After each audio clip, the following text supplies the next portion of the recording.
निर्जला एकादशी व्रत कथा। निर्जला एकादशी पर जरूर पढ़े, यह व्रत कथा होगी पुण्य फलों की प्राप्ति। निर्जला एकादशी व्रत कथा इस साल 31 मई 2023 को निर्जला एकादशी है। शास्त्रों में निर्जला एकादशी के व्रत को सबसे कठिन और पुण्य फलदायी बताया गया है। इस व्रत में जल का त्याग करना पड़ता है। भगवान श्री कृष्ण जब पांडवों को एकादशी व्रत का महत्व बता रहे थे, उस समय जब युधिष्ठिर ने श्री कृष्ण ने कहा कि हे जनार्दन, आप ज्येष्ठ माह की एकादशी का जो फल और विधान है वह बताइए। भगवान श्री कृष्ण ने कहा कि ज्येष्ठ माह की कृष्ण पक्ष की एकादशी का वर्णन तुमने नहीं सुन लिया। अब ज्येष्ठ माह के शुक्ल पक्ष की एकादशी का कैसा प्रभाव है वह शास्त्रों और धर्मों के ज्ञाता व्यास जी से सुनो। निर्जला एकादशी व्रत कथा इस साल 31 मई 2023 को निर्जला एकादशी है। शास्त्रों में निर्जला एकादशी के व्रत को सबसे कठिन और पुण्य फलदायी बताया गया है। इस व्रत में जल का त्याग करना पड़ता है। इस दिन बिना कुछ खाए पिए व्रत रखने से सभी पापों से मुक्ति मिल जाती है। मान्यता है कि मात्र इस एकादशी को कर लेने से साल भर के एकादशियों के बराबर फल प्राप्त हो जाता है। इस एकादशी को भीमसेनी एकादशी भी कहा जाता है। इस दिन व्रत रखकर पूजा करने और निर्जला एकादशी की व्रत कथा पढ़ने से भगवान विष्णु की विशेष कृपा प्राप्त होती है।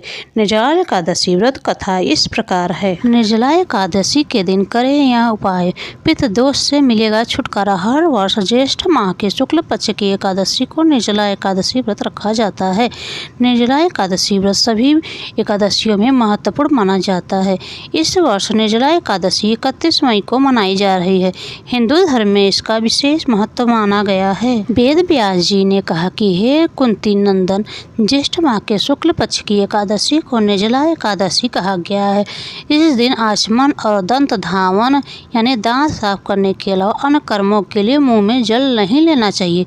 इससे यह व्रत भंग हो जाता है। इस दिन सूर्योदय से लेकर अगले दिन सूर्योदय तक जल ग्रहण नहीं करना चाहिए। व्यास जी की बातों को सुनकर भीमसेन बोल उठे, हे महाबुद्धिमान पितामह, मेरे सभी भाई द्रौपदी सहित एकादशी का व्रत करते हैं, लेकिन मेरे पेट में वृक्क नामक अग्नि हमेशा जलती रहती है, जिससे मैं भूखा नहीं रह सकता। जब तक मैं जी भरकर भोजन न कर लूँ यह अग्नि शांत नहीं होती है। इस पर व्यास जी ने कहा कि अगर तुम्हें स्वर्ग की अभिलाषा है तो तुम्हें एकादशी का व्रत करना ही चाहिए। भीम के ऐसे कहने पर व्यास जी ने कहा कि फिर तुम पूरे साल की एकादशी के व्रत का फल निर्जला एकादशी का व्रत जरूर करो। व्यास जी ने कहा कि भगवान विष्णु ने कहा है कि जो व्यक्ति निर्जला एकादशी व्रत का नियम पूर्वक पालन करता है वह करोड़ों स्वर्ण मुद्रा दान करने का पुण्य प्राप्त कर लेता है। इस एकादशी के दिन किए गए जप तप दान का पुण्य अक्षय होता है, यानी वह अनेक जन्मों तक लाभ देता है। जो व्यक्ति इस एकादशी का व्रत करते हैं उनके सामने मृत्यु के समान यम के दूत नहीं आते हैं, बल्कि भगवान विष्णु के दूत जो पीताम्बर धारण किए वह विमान में बैठकर अपने साथ ले जाते हैं।